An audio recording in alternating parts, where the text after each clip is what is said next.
दादा नमस्कार. नमस्कार. आपलं नाव काय? हरीश महादेव गोरफडे. आपला पूर्ण पत्ता सांगा की. मुक्काम पोस्ट कोडोली, तालुका जिल्हा सातारा.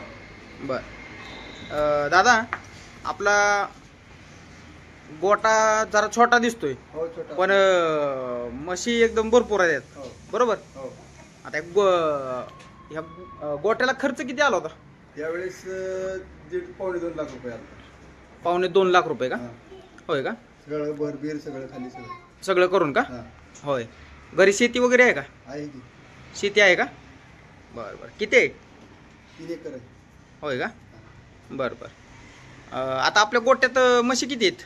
8 म्हशी, 4 रेडकं, 3 गाई. होय का? बरं. दुधाच्या किती आहेत काय म्हशी? दुधाच्या 5 आहेत. दुधाच्या 5 आहेत का? हा. बरं. प्रत्येकी एक किती देते? 4 लिटर, 4.5, 4, 4.5.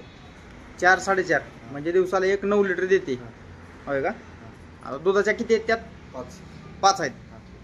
बरं बरं. ते आपला कधीपासून व्यवसाय आहे? 96 पासून. 96. हा. होय का? तेव्हापासून तुम्हीच करता? हो. होय का? बरं बरं. आता याला दूध तुमचं किती जातं दिवसाला?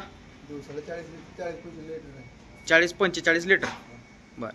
हे काय दूध डेअरीला घालता का? नाही, रतीबाई सर. सगळं रतीब आहे का? होय का? कसं लिटर आहे? 50-60. 50-60. 60 लिटर. होय का? बरं. परवडतं का? परवडते. परवडत असल्याशिवाय करते. बरं बरं. ह्यांना चारा काय देत आहे? वला, हत्ती घास, मका आणि कडबा. होय का? रानात निघून येते. रानात तुम्ही फिरून आणता का? फिरून आणते. होय. आणि ह्यांना अजून काय दुसरं? गोळी पेंड भुसा. गोळी पेंड आणि भुसा. भुसा. बरं बरं.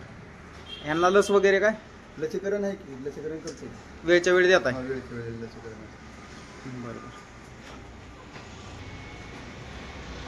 बरं दादा, आपण 96 पासून करता हा व्यवसाय, हां. तर तेव्हापासून काय तुम्हाला त्या ह्याच्यात काय प्रगती? प्रगती म्हणजे त्याच्यावर आम्ही खोल्या बांधल्या.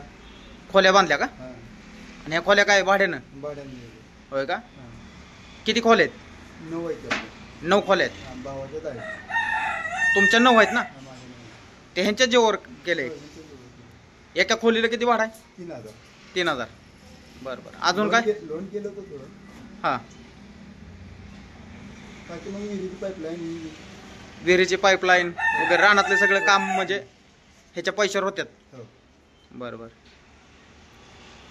आणि दुसरी गोष्ट म्हणजे शेणखत तर काय आपल्या रानात शेणखत आपल्या आम्हाला. हे आपलं स्वतःच. हो. बरोबर ना? बरं बरं. अजून काय ह्याच्यात? आणि काय नाही. होय ना? बरं. घरात मुलं किती आहेत? एक मुलगा, एक मुलगी. होय का? मुलगी 13वीला आहे, मुलगा 12वीला. होय का? बरं. शिक्षण वगैरे सगळे ह्याच्यावर जीवावर? होय. बरं. आता ही आपली ज्यावेळी सुरुवात करताना पहिल्यांदा म्हणजे कशी केली होती सुरुवात? पहिल्यांदा एकच मज घेतली. पहिल्यांदा एकच घेतली होती. हां. बरं. वाढवत हळूहळू. म्हणजे एका म्हशीवरच वाढवलेला आहे? हां, एका म्हशीवर. म्हणजे घरी सगळ्या तयार केलेल्या? हां, रेड्या घरचे तयार करतो. होय का? हां. बरं. आता काय करता घरीच म्हणजे असं तो वाढवायचं चाललंय का? घरी घरी अजून लागली तर एखाद्या आणायची, नाही तर मग आपल्या घरचं रेड्या तयार करायचं. होय का? का विकता पण तयार करून? तयार करून नाही, आपले घरी ठेवता घरी म्हणजे वाढवताय? वाढवतो. होय. बरं बरं. आता कमीत कमी 8-9 म्हशी आहेत. काय एखादा रेडा बेडा ठेवला नाही काय? नाही नाही, ते आम्ही बाहेर बाहेरनं शिकवून आणता? होय का? दादा, आता ह्याचं प्रॉफिट म्हणजे महिन्याला किती आहे प्रॉफिट? सगळं जाऊन 25 राहते. महिन्याला हां. 25,000 रुपये राहतात? थोडा वेळ सगळं. होय का? खुराकाचा खर्च वगैरे सगळा जाऊन 25,000 रुपये राहतात. बरोबर ना? बरोबर. आता जरा उन्हाळा असल्यामुळे जरा दूध कमी आहे. गाभण आहेत ना, त्यामुळे जरा दूध कमी आहे. होय का? का बनायत का त्यात? बरं दादा, आता तुमच्या आयुष्यात असं घडलेली कोणती गोष्ट आहे का की बाबा तुम्ही अडचणीत असताना तुम्हाला ह्या दुधाच्या पैशातून तुम्हाला काहीतरी अडचणीच्या टायमिंगला पैसे उपयोगी आलेत, असा काही वेळ तुमच्या? टायमिंग खोल्या बांधण्याच्या टायमिंगला आम्हाला अडचण आली. हां. त्यावेळेस ह्याच्यातूनच आम्ही हे केलं. होय का? हां. म्हणजे सगळं आता घर कुटुंब सगळं चालतंय ते सगळं हो सगळं याच्यावर ह्याच्या जीवावर चालतंय. चालतं. बरं, रानातली कामं वगैरे सगळी हो ह्यांच्याच जीवावर करताय. बरं, मुलांचं शिक्षण वगैरे ह्यांच्याच, त्याच्यावर करतो. आणि 9 खोल्या काढल्यात आणि भाड्याने दिल्यात, हो ते सुद्धा ह्यांच्याच जीवावर हो. केलेलं आहे. बरं दादा, आता सगळी नोकरीच्या मागं पळतात बरोबर, आणि शिक्षण एक 10वी-12वी असणारे सुद्धा एक 10-15 हजार रुपयात कामं करतात. मग त्यांच्यासाठी काय तुम्ही सांगाल? त्यांच्यासाठी कसं आहे, हे धंदा जर केला म्हणलं तर व्यवस्थित धंदा आहे, सेटल होण्याजोगा धंदा आहे. फक्त प्रामाणिक केला पाहिजे, प्रामाणिकपणे केला. लक्ष देऊन त्यांना टायमाच्या टायमाला खाणं पिणं, बरोबर ना? हां.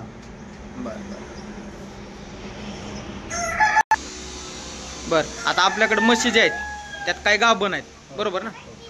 तर तिला जर विकायची म्हणली गाभण, तर तिची काय प्राइस असेल? आता 50-60-65च्या आसपास आहेत. 60 ते 65 हजार. हां, 60 ते 65. होय का? बरं. आता बरं का दादा, आपल्याकडे आता 9-10 म्हशी आहेत, त्या त्याच्यामध्ये माग 2 गाय आहेत. हो, 2 घरचेच आमच्या आम्ही तयार केलेले. होय का? त्याचं काय कारण? त्या आम्ही आपल्या पहिल्यापासून नाद आहे म्हणून आम्ही ठेवलेलं. होय का? बरं. आणि आता ही कोणती गाय आहे? ही 50% जर्सी. ही जर्सी आहे का? हां, ती आता आम्ही 5 महिन्यापूर्वी घेतली. होय. हां. बरं, ही किती दूध देते? ही आता गाभण आहे 7 महिन्याची. 7 महिन्याची. हां, 3-3 लिटर आता दूध देते. 3-3 लिटर देते. 3 लिटर. होय का? बरं. दादा, ही अलीकडली म्हस कोणत्या जातीची? ही मस्त दुबलच आहे. ही क्रॉस दुबल आहे. क्रॉस दुगल आहे का? हां. बरं. ही 2 नंबरची? 2 नंबरची साधी आहे. ही साधी आहे का? हां, साधी आहे. तिच्या पलीकडची ती साधी आहे. ती पण साधी आहे का? हां, तिच्या पलीकडे साधी आहे. हां त्या 3 जे रेड आहेत हां त्या दुगलमध्ये आहेत. हां एक जरा थोडी क्रॉसच लागते. हां. बरं. आणि 2 गायांच्या अलीकडली ती पण साधीच आहे. साधी आहे का? हां, साधी आहे. ही दुगल आहे, ती दुगल आहे. ही दुगल. प्युअर मध्ये. आणि ही दुगल. हां. आणि ही ही एक प्युअर मध्ये होय. मुरामधली प्युअर आहे का? प्युअर आहे. बरं. दादा, आता ह्यांच्यात आहे ना दुधाला कोणती टॉप आहे का? दुधाला टॉप मध्ये ही टॉप मध्ये करते. कोणती? ही 3 नंबरची.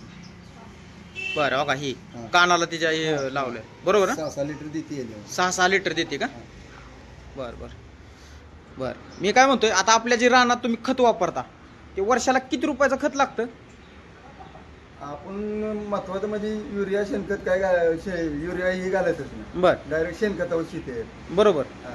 बरं, आपल्याला जर विकत बाहेरनं घ्यायचं असतं तर किती रुपयाचं लागलं असतं? अहो, तरी 50-60 हजाराचं लागलं असेल जास्तच. 50 ते 60 हजाराचं आपल्याला खत लागलं असतं. बरं, तो 50 ते 60 हजार रुपये तो सुद्धा खर्च आपला हो.